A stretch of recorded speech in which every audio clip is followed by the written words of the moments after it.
Instruções psicofônicas Chico Xavier, diversos espíritos. 9. Na esfera da palavra.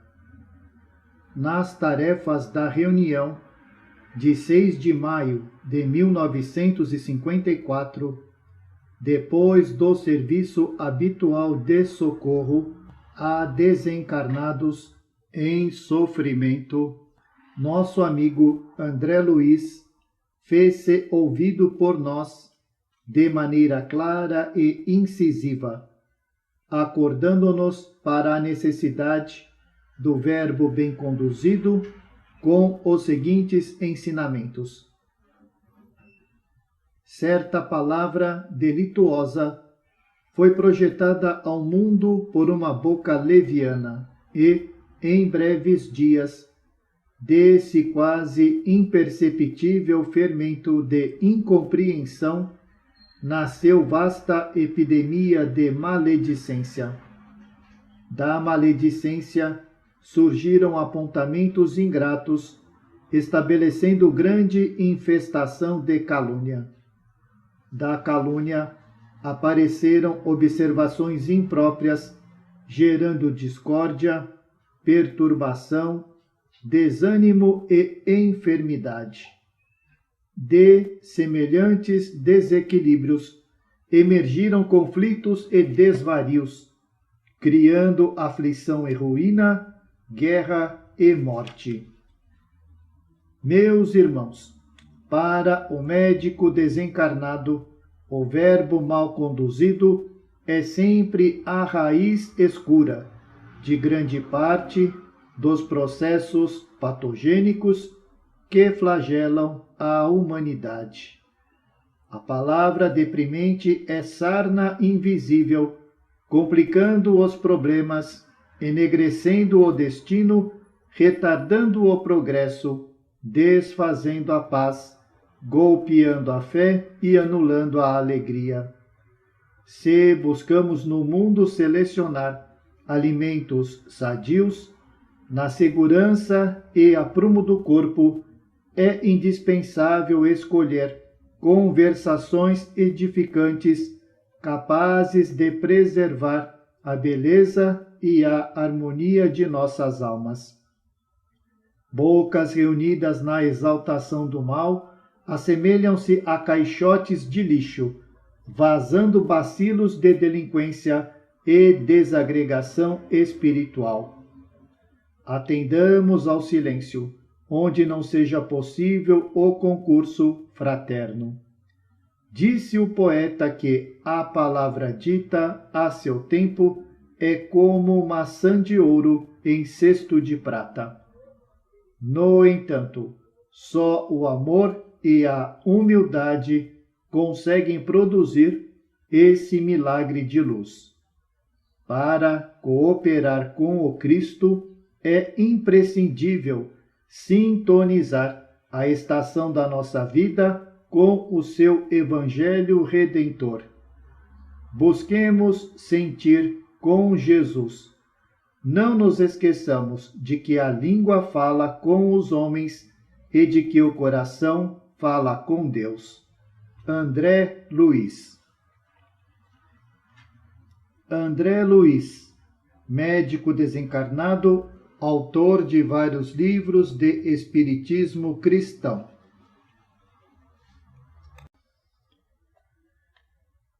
Instruções psicofônicas Chico Xavier, diversos espíritos. 10.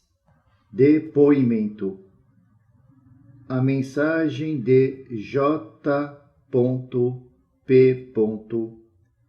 que designamos apenas por suas iniciais, em virtude da comovente lição que nos traz, foi recebida na noite de 13 de maio de 1954, no encerramento de nossas tarefas. Para elucidar certas passagens desta comunicação psicofônica, é forçoso esclarecer que ele nos visitara anteriormente, sendo socorrido pela doutrinação evangélica. É curioso notar que uma de nossas irmãs, elemento efetivo de nosso grupo e esposa de um dos nossos companheiros, meses antes da mensagem que aqui transcrevemos, revelava todos os sintomas de uma gravidez aparente e dolorosa, tendo sido tratada espontaneamente em várias reuniões sucessivas por um de nossos benfeitores espirituais, que carinhosamente a libertou através de passes magnéticos das estranhas impressões de que se via possuída. Com grande surpresa para nós, viemos então a saber que o espírito J.P. era o candidato ao renascimento que não chegou a positivar-se. Cremos sejam necessárias as presentes anotações, não só para que a mensagem seja devidamente aclarada, como também para estudarmos importantes incidentes que podem ocorrer entre dois mundos em nossa vida comum, com a inflexão de quem chorava intimamente. O visitante assim se expressou, sensibilizando-nos a todos. 13 de maio de 1954.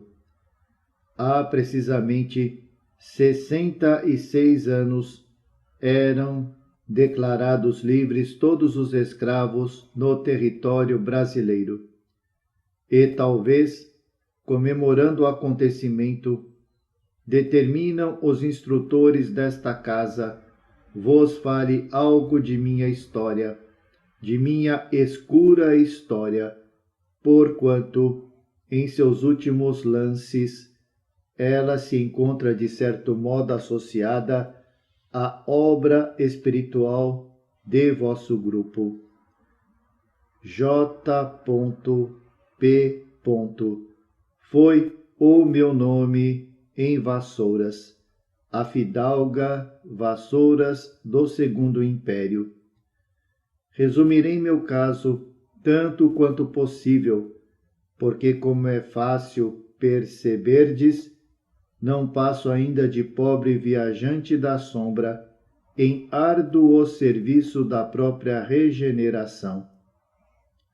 Em março de 1888, fui convidado a participar de expressiva reunião da Câmara Vassourense por meu velho amigo Dr. Correia de Castro.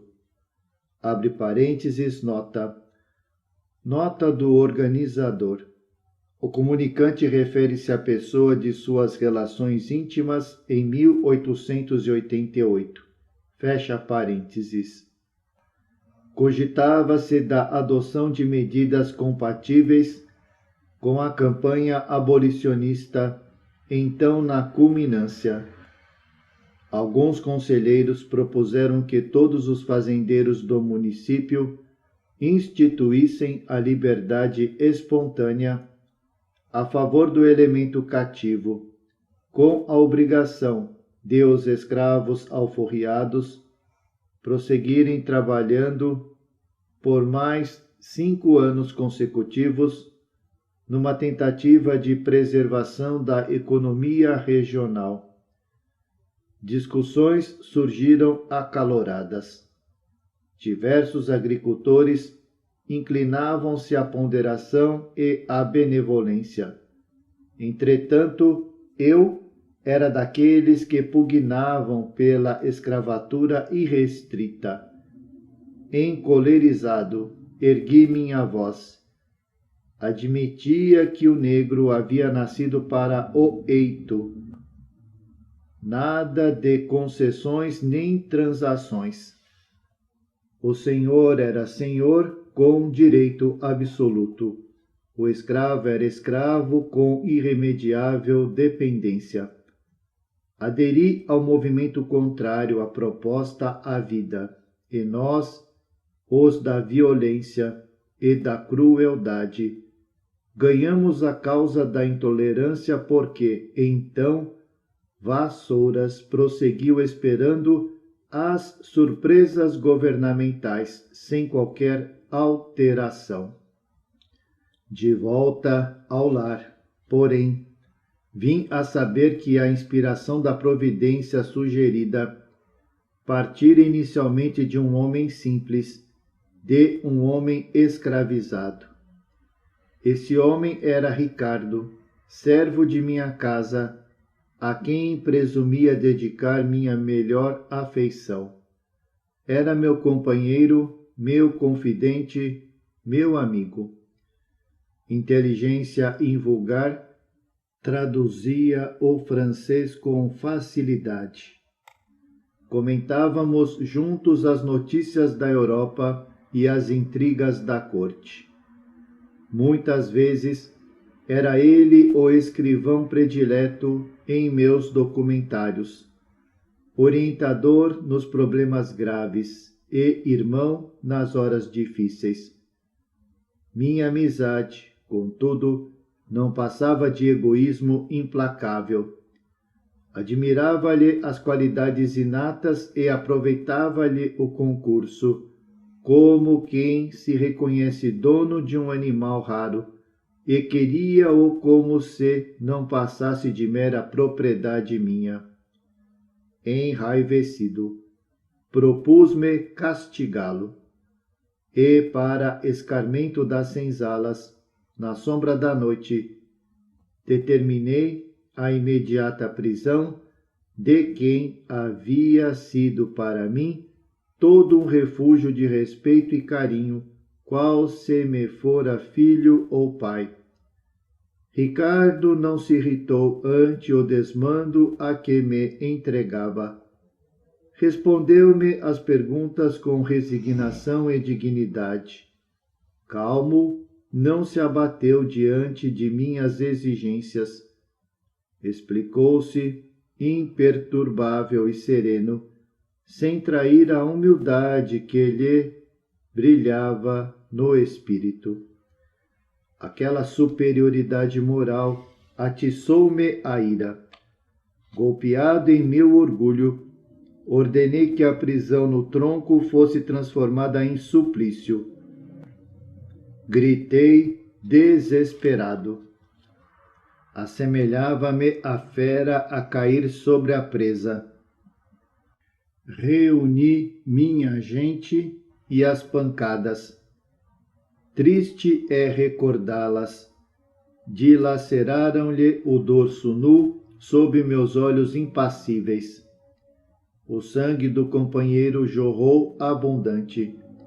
A vítima, contudo, longe de exasperar-se, entrara em lacrimoso silêncio. E, humilhado por minha vez, à face daquela resistência tranquila, induziu o capataz a massacrar-lhe as mãos e os pés. A recomendação foi cumprida. Logo após, porque o sangue borbotasse sem peias, meu carrasco desatou-lhe os grilhões. Ricardo, na agonia, estava livre. Mas aquele homem, que parecia guardar no peito um coração diferente, ainda teve forças para arrastar-se nas vascas da morte e, endereçando-me inesquecível olhar, inclinou-se à maneira de um cão agonizante e beijou-me os pés. Não acredito estejais em condições de compreender o martírio de um espírito que abandona a terra na posição em que a deixei.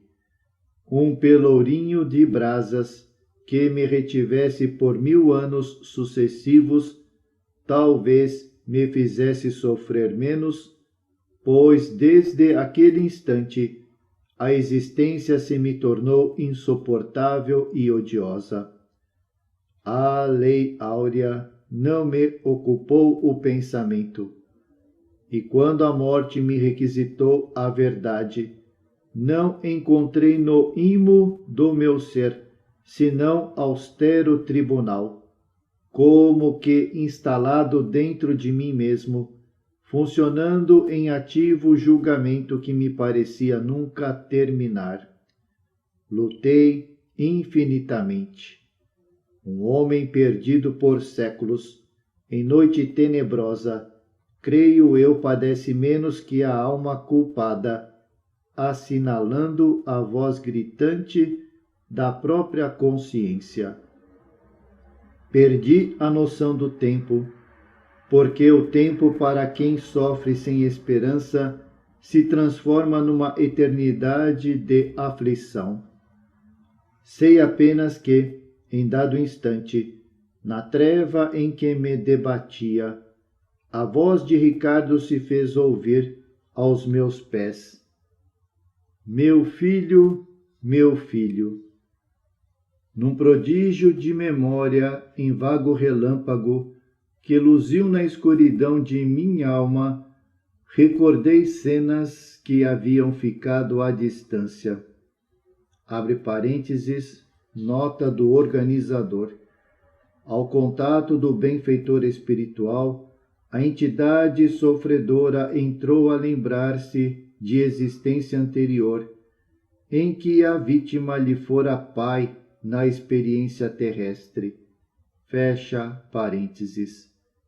Quadros que a carne da terra haviam conseguido transitoriamente apagar. Com emoção indizível, vi-me de novo nos braços de Ricardo, nele identificando meu próprio pai. Meu próprio pai, que eu algemara cruelmente no poste do martírio e a cuja flagelação eu assistira, insensível até ao fim. Não posso entender os sentimentos contraditórios que então me dominaram. Envergonhado, em vão tentei fugir de mim mesmo. Em desabalada carreira, desprendi-me dos braços carinhosos que me enlaçavam e busquei a sombra, qual o morcego que se compraz, tão somente com a noite, a fim de chorar o remorso que meu pai, meu amigo, meu escravo e minha vítima não poderia compreender. No entanto, como se a justiça, naquele momento, houvesse acabado de lavrar contra mim a merecida sentença condenatória, após tantos anos de inquietação, reconheci, assombrado, que meus pés e minhas mãos estavam retorcidos. Procurei levantar-me e não consegui. A justiça vencera. Achava-me reduzido à condição de um lobo mutilado e o rei de dor. Mas, nessa dor, não encontrei senão aquelas mesmas criaturas que eu havia maltratado, velhos cativos que me haviam conhecido a truculência, e, por muitos deles, fui também submetido a processos pavorosos de dilaceração. Abre parênteses, nota do organizador. Refere-se o comunicante a sofrimentos que experimentou nas regiões inferiores da vida espiritual, sob a vingança de muitas das suas antigas vítimas revoltadas. Fecha parênteses. Passei, porém, a rejubilar-me com isso. Guardava, no fundo, a consolação do criminoso que se sente, de alguma sorte, reabilitado com a punição que lhe é imposta. A expiação era serviço que eu devia a minha própria alma. Se algum dia pudesse rever Ricardo, refletia, que eu comparecesse diante dele como alguém que lhe havia experimentado as provações. Lutei muito, repito-vos. Sofri terrivelmente até que, certa noite, fui conduzido por invisíveis mãos ao lar de um companheiro em cuja simpatia recolhi algum descanso. Aí, de semana a semana, comecei a ouvir palavras diferentes, ensinamentos diversos, explanações renovadoras. Abre parênteses, nota do organizador. Refere-se o comunicante ao culto doméstico do Evangelho, existente no lar do nosso companheiro, de quem se havia aproximado. Fecha parênteses. Modificaram-se-me os pensamentos. Doce bálsamo alcançou-me o espírito dolorido, e desse santuário de transformação vim, certa feita, ao vosso grupo. Abre parênteses, nota do organizador.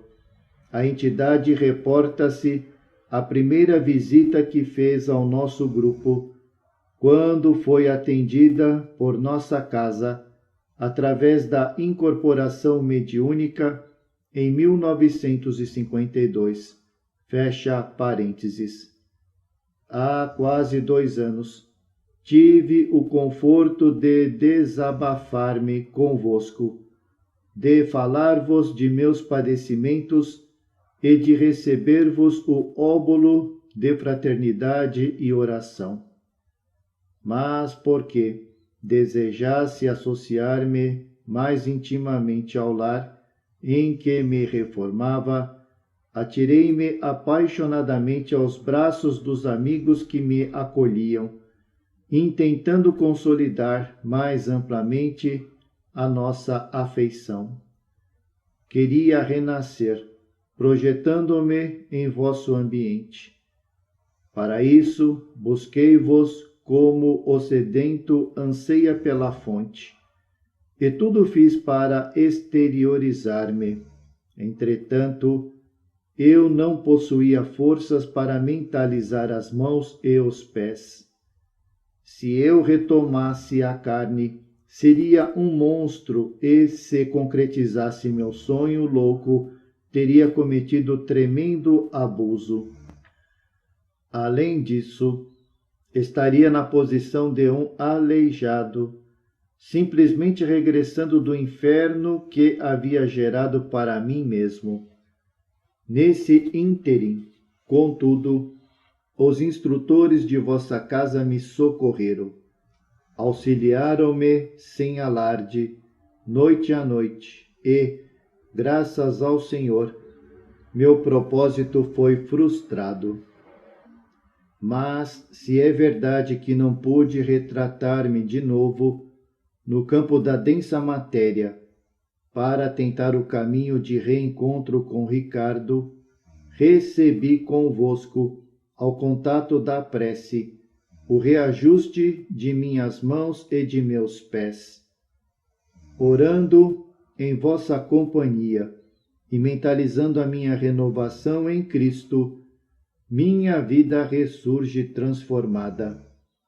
Agora esperarei o dia de minha volta ao campo normal da experiência humana, a fim de, em me banhando na corrente da vida física, apagar o passado e limpar minhas culpas, através do trabalho, com a minha justa escravização ao dever, para, então, mais tarde, cogitar da suspirada ascensão.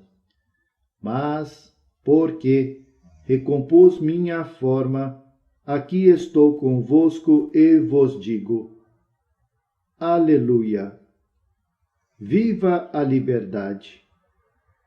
Louvo a liberdade que me permite agora pensar em receber o bem-aventurado cativeiro da prova, favorecendo-me, por fim, o galardão da cura.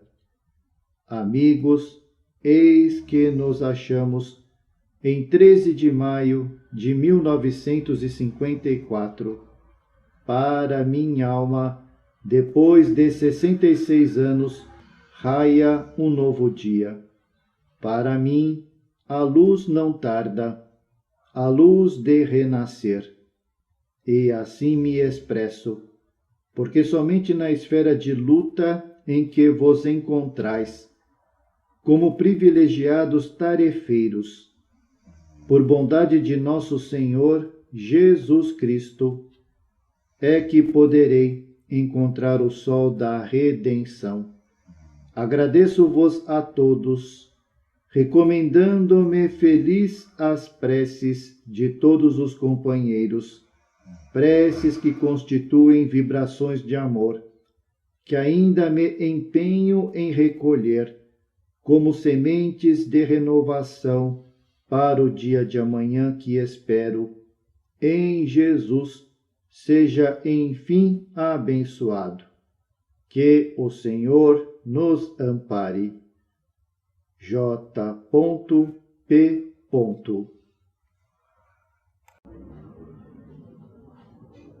Instruções psicofônicas Chico Xavier, diversos espíritos. 11. Reflexões.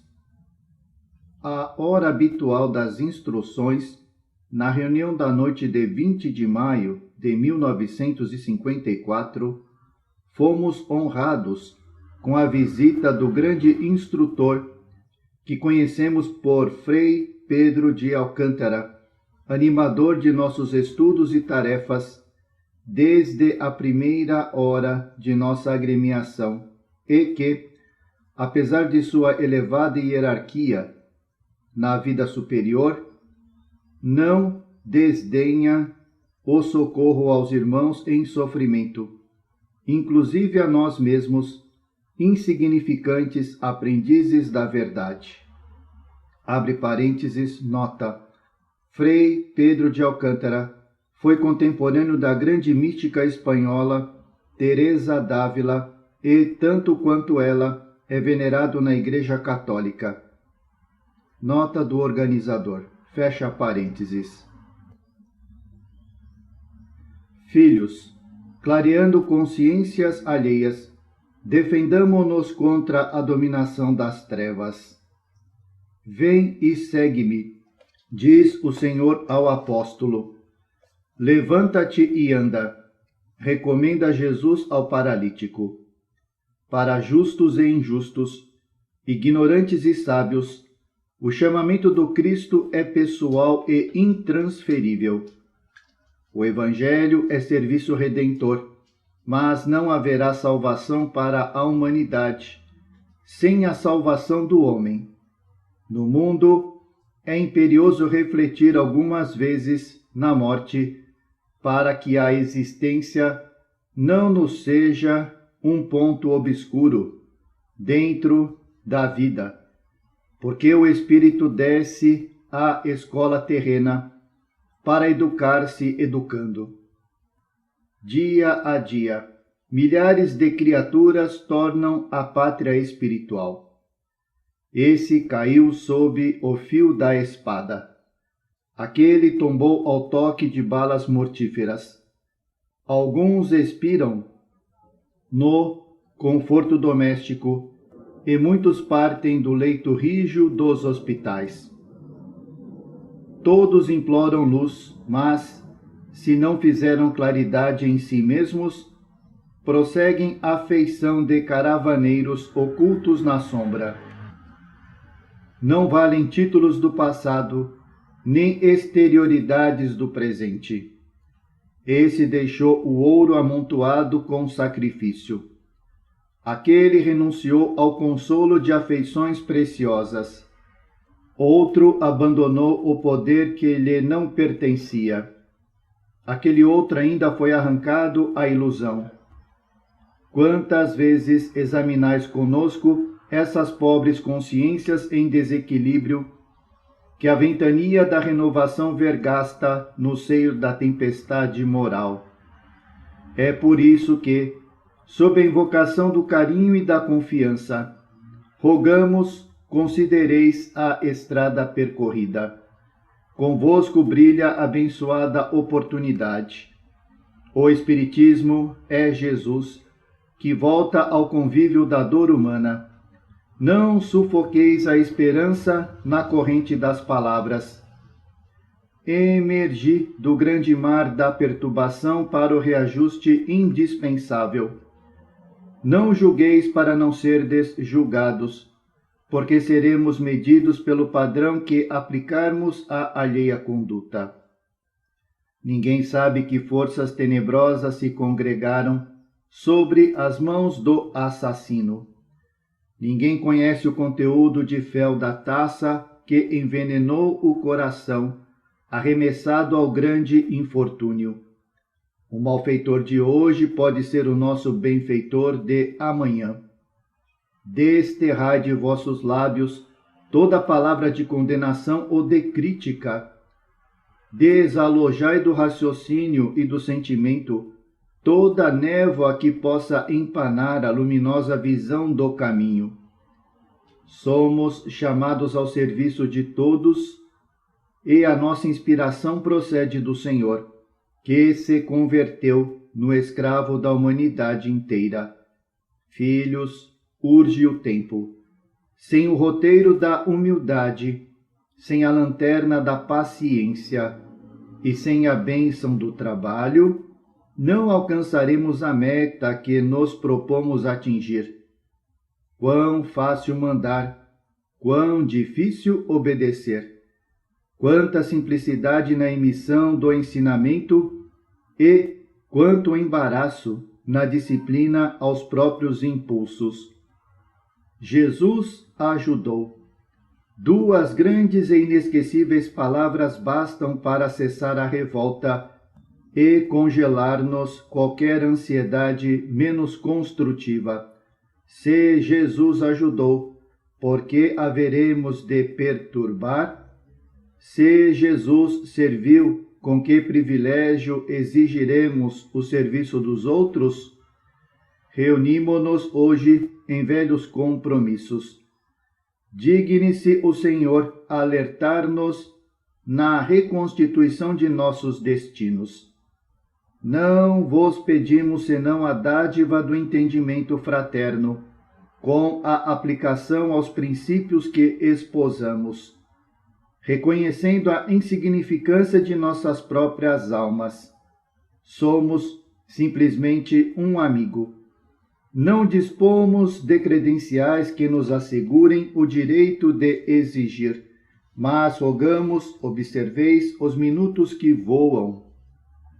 Desdobrar-se-ão os dias, e a perda de nossa oportunidade diante do Cristo pode ser também para nós mais distância, mais saudade, mais aflição. Não aspiramos para nós outros, senão a felicidade de amar-vos, desejando-vos a beleza e a santidade da vida. Aceitamos nosso trabalho e nossa lição. Quem foge ao manancial do suor costuma encontrar o rio das lágrimas. Aqueles que não aprendem a dar de si mesmos não recolhem a celeste herança que nos é reservada pelo Senhor. Filhos de nossa fé, urge o tempo. Isso equivale dizer que a cessação do ensejo talvez não tarde. Façamos luz na senda que nos cabe percorrer. Retiremo-nos do nevoeiro. Olvidemos o passado e convertamos o presente em glorioso dia de preparação do futuro. E que Jesus, em sua infinita bondade, nos aceite as súplicas, revigorando-nos o espírito no desempenho dos deveres com que fomos honrados, à frente de seu incomensurável amor. Pedro de Alcântara. Frei Pedro de Alcântara, místico espanhol, conhecido por São Pedro de Alcântara, no agiológio da Igreja Católica. Desencarnou em 1562.